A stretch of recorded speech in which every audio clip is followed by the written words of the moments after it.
ensancha tu tienda, poseerás la tierra. El Señor. Hola hermanos, hoy vamos a ir a la palabra del Señor en este día domingo y vamos a abrir nuestras Biblias en el libro de Colosenses, en el capítulo 1, y vamos a considerar un pasaje aquí en el capítulo 1 de Colosenses. El tema de esta mañana es nueva identidad. Cuando una persona recibe un documento de identidad, está en una posición de derecho y puede acceder a un trabajo, gozar de muchos otros privilegios y muchos también derechos que le corresponden por tener un documento. Puede abrir una cuenta bancaria, puede tomar un trabajo y muchas otras cosas más, porque lo identifica, hay una identidad y es muy anhelado tener un documento de identidad. Nos sirve para muchísimas cosas. Esa identidad nos relaciona, nos identifica con el país, con la sociedad, con las leyes donde nosotros estamos viviendo. De la misma manera, cuando Pablo escribe a los creyentes en la iglesia de Colosas, les habla acerca de la nueva identidad que ellos tienen en Jesucristo. Y vamos a ver en este capítulo 1, por lo menos considero que dice dos cosas acerca de la identidad. En primer lugar, ¿cuál es el fundamento de esa nueva identidad que tenemos los cristianos?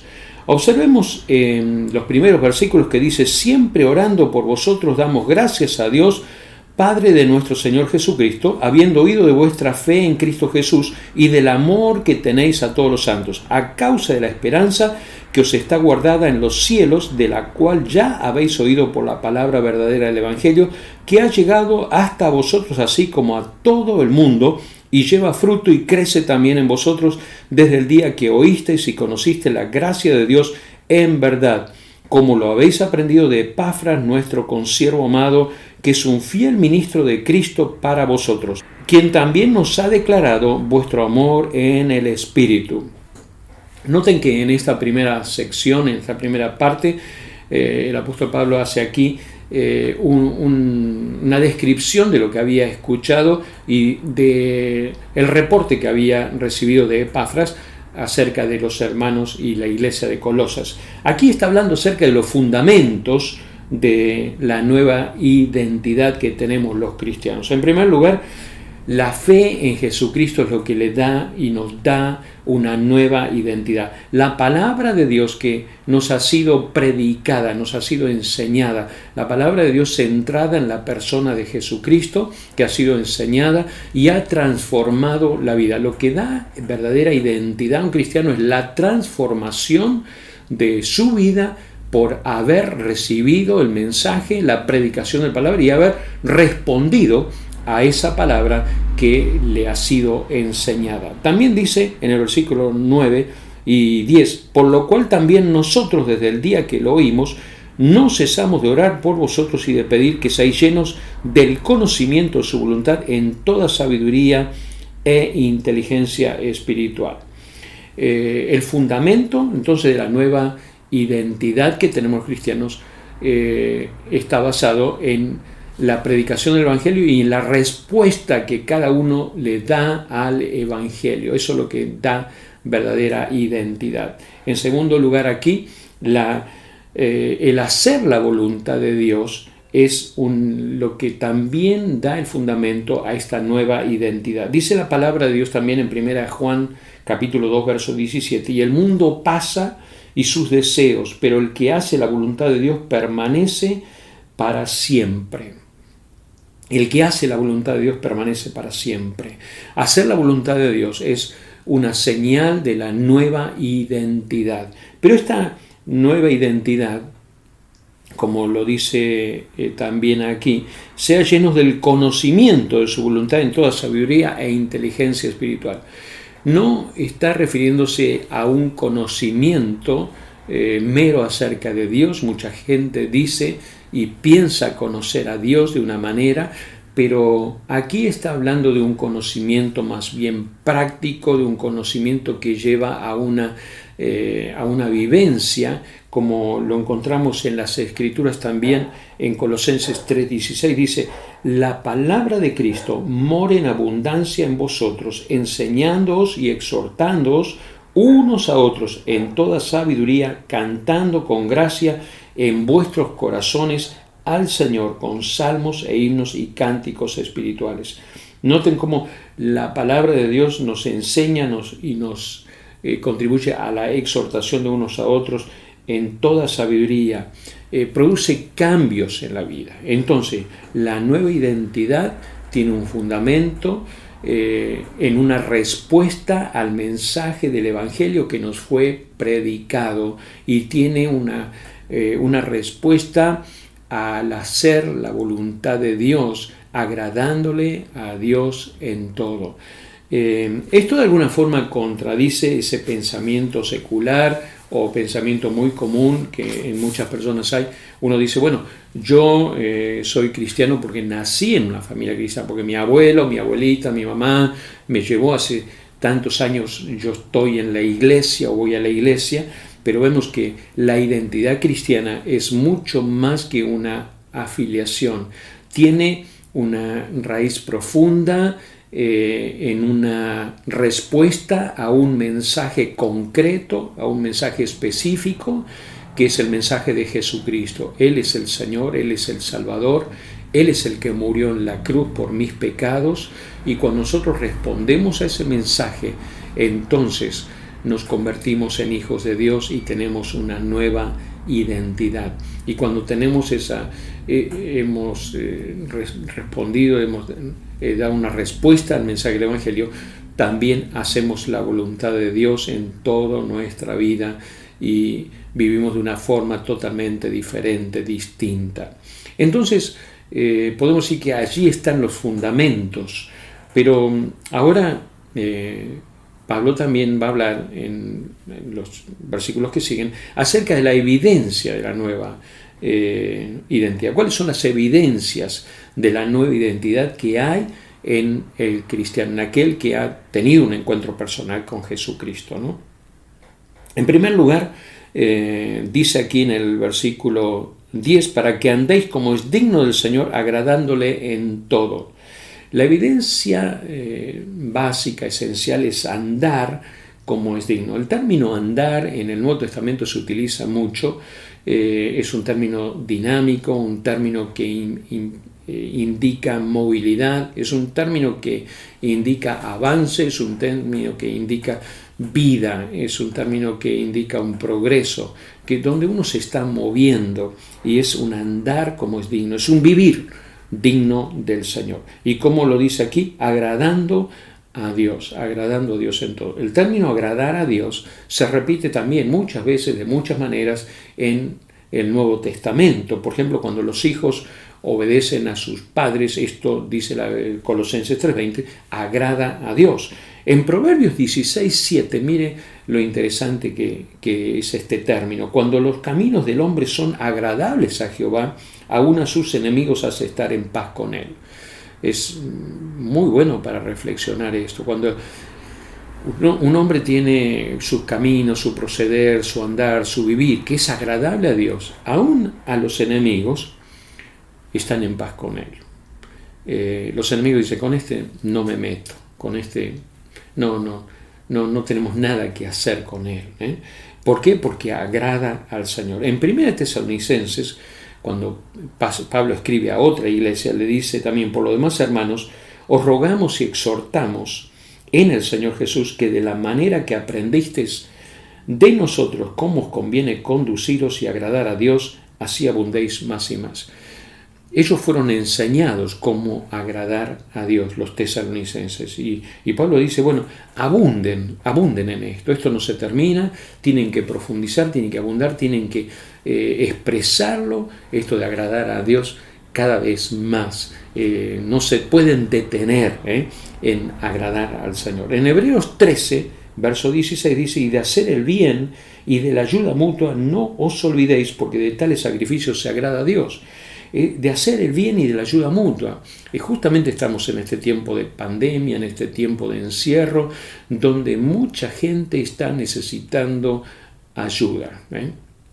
Mucha gente necesita nuestra ayuda, nuestra colaboración. Los que tienen ayudan a los que no tienen, los que más tienen a los que menos tienen, cubriendo necesidades. La iglesia está en este tiempo justamente expresándose en este sentido. Y mire lo que dice Dios aquí. De tales sacrificios se agrada Dios. Claro que es un sacrificio, pero esto es agradable al Señor. Así que yo te animo, mi hermano, a seguir colaborando, esforzándote y también a hacer el bien y ayudar, prestar ayuda. Si no lo has hecho hasta ahora, tienes muchas formas de hacerlo y muchos canales también para expresar tu ayuda.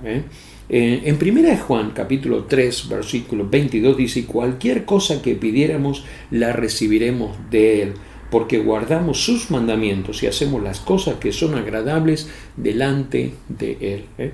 Observen ustedes cómo está ligado el llevar una vida agradable a Dios con una respuesta a la oración.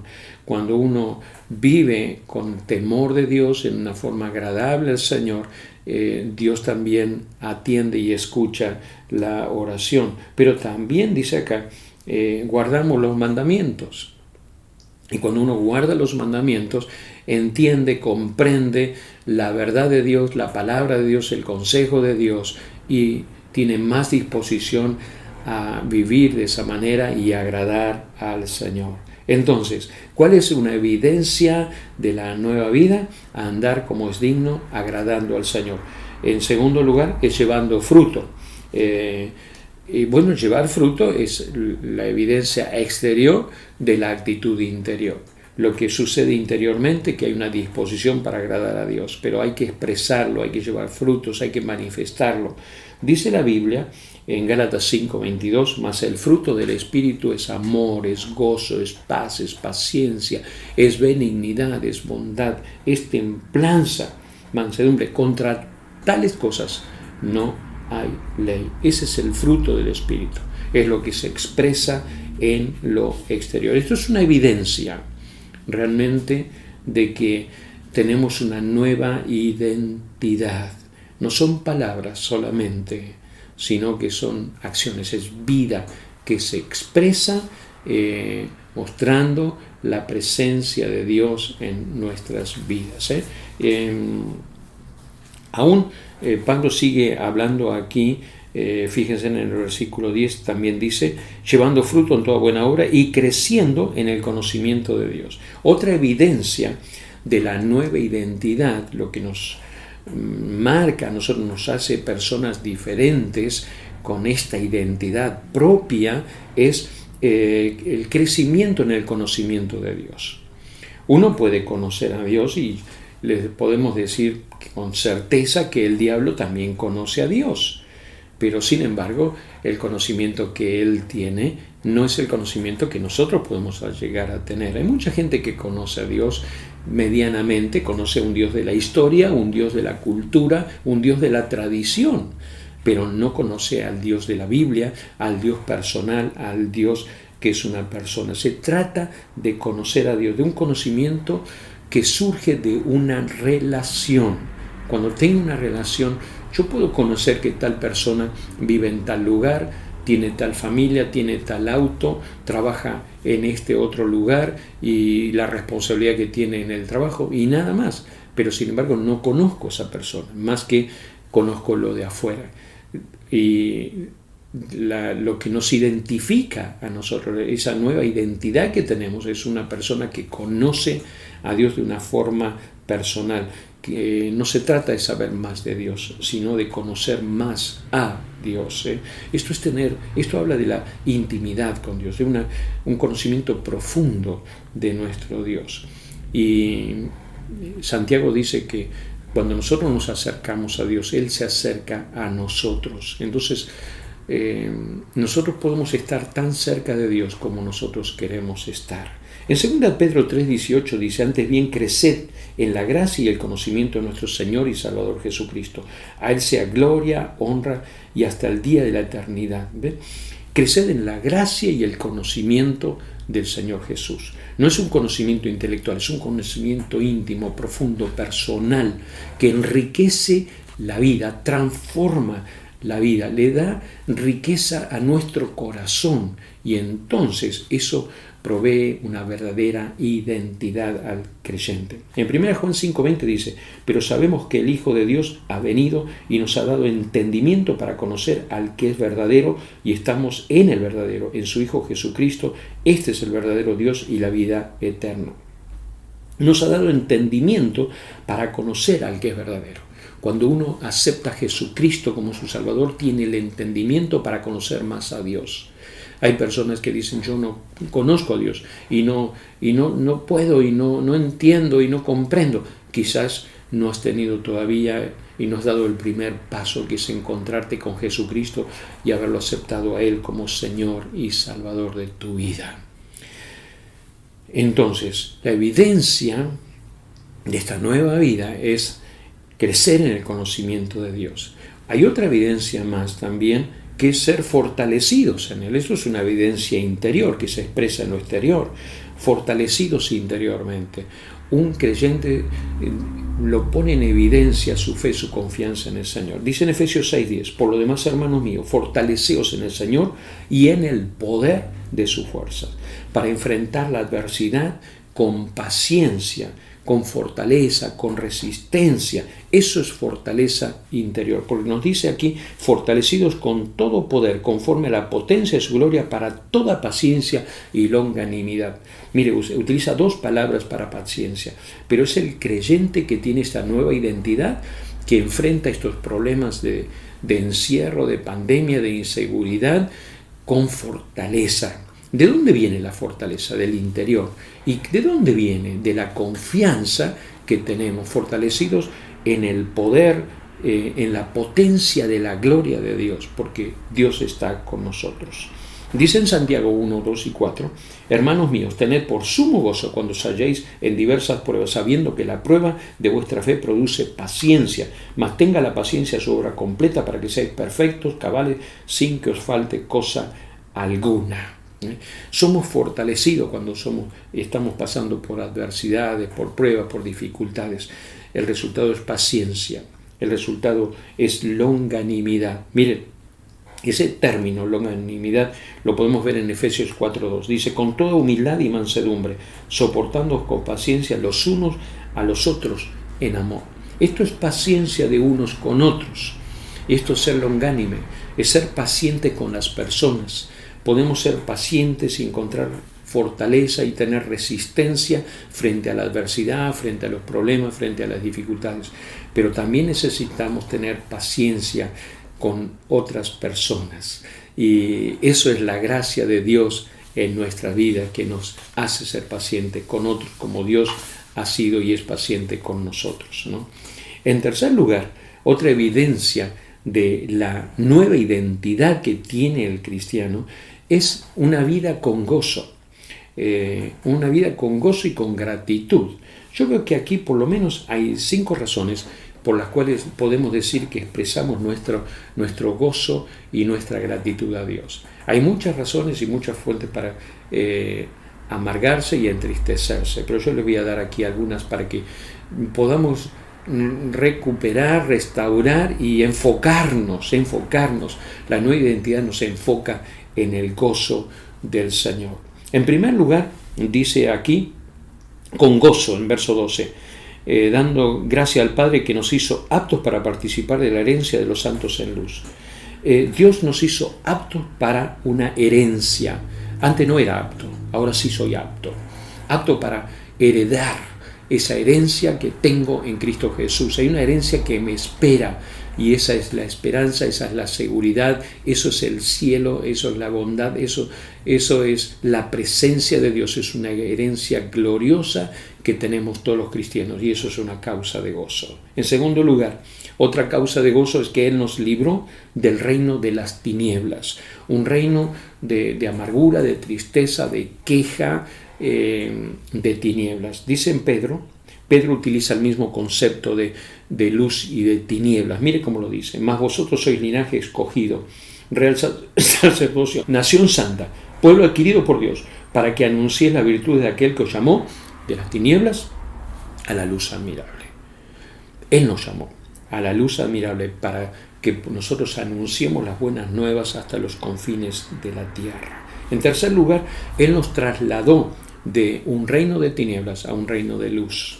Un reino de tinieblas donde no había esperanza, donde no había seguridad, y me puso en la luz, me da esperanza, me da seguridad.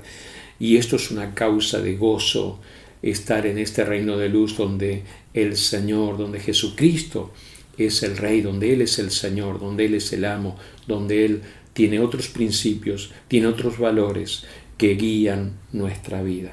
En cuarto lugar, Él nos da la salvación en Cristo Jesús. Dice acá, el cual nos libró de la potestad de las tinieblas y trasladó el reino a su amado Hijo, en quien tenemos redención por su sangre, el perdón del pecado. Nos dio salvación. Dice la Biblia, en Mateo 20, 28, como el Hijo del Hombre no vino para ser servido, sino para servir y para dar su vida en rescate por muchos. Jesucristo vino a morir en la cruz por cada uno de nosotros. Gracias al Señor por lo que Él hizo. Y esto es causa de gozo para cada uno de nosotros. Esto es parte de nuestra identidad en Cristo. En quinto lugar, Él nos dio el perdón de pecados. Dice en 1 Juan 1:9, si confesamos nuestros pecados, Él es fiel y justo para perdonar nuestros pecados y limpiarnos de toda maldad. Él nos dio el perdón de nuestros pecados. Esto es una causa de gozo, de satisfacción, y esto es parte de nuestra identidad en Cristo. Entonces, en medio de esta situación, en medio de esta pandemia, tenemos una nueva identidad nosotros del día que nos entregamos a Jesucristo, y la identidad nuestra está en la persona de Cristo. Esta identidad va creciendo, se va fortaleciendo cada día, día a día, a través de ese tiempo de intimidad con Dios, a través de ese tiempo de la lectura de la palabra de Dios, de la oración, de la reflexión, la meditación. Y eso nos va a nosotros fortaleciendo en esta identidad con nuestro Dios. Cuanto más nos identificamos con Dios, más nosotros lo conocemos, más crecemos en Él, encontramos fortaleza para la vida. Y termino con este Salmo 36, verso 9. Porque contigo está el manantial de la vida, y en tu luz veremos la luz. Qué precioso pasaje que nos identifica a nosotros con nuestro Dios. Contigo está el manantial de la vida, y en tu luz veremos la luz. Qué tremendo privilegio tenemos nosotros de cada día conocer más y más al Señor. Hay muchas personas que en este mundo aún no han tenido un encuentro con Jesucristo. Yo te animo que si no te has encontrado con Jesucristo todavía, en este momento entregues tu vida a Jesús y lo aceptes como tu Salvador personal, y tengas esta nueva identidad en Cristo Jesús. Y a ti que ya lo conoces, permití que Dios crezca en tu vida y esta identidad pueda ser cada vez más fuerte, más evidente en los frutos, en tu corazón, en lo más profundo de tu vida, en tu corazón. Guarda tu corazón, porque de él mana la vida. Que Dios te bendiga y cada día podamos crecer más y más a la imagen de aquel que nos amó y murió por cada uno de nosotros en la cruz, Jesucristo. A Él sea la gloria, ahora y siempre. Dios te bendiga.